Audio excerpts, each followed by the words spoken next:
Hello friends, how are you? I hope you are doing great. Welcome to my channel. Today we learn how to report someone else comment in Bereal. So guys, this is very simple process. Everyone can do it very easily. So don't waste your time and let's get start the video.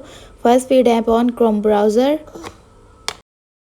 and tap on search bar and search Bereal login and little bit scroll down and tap on login Bereal and go to your profile,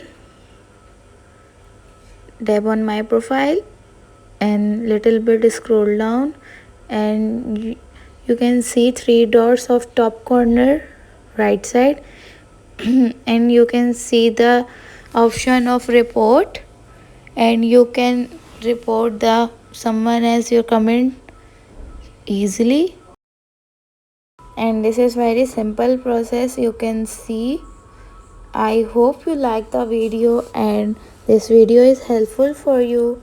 So please guys, subscribe my channel, like the video and leave the comment and below, and don't forget to press the bell icon for new updates. And thank you so much for watching. Take care. Bye bye.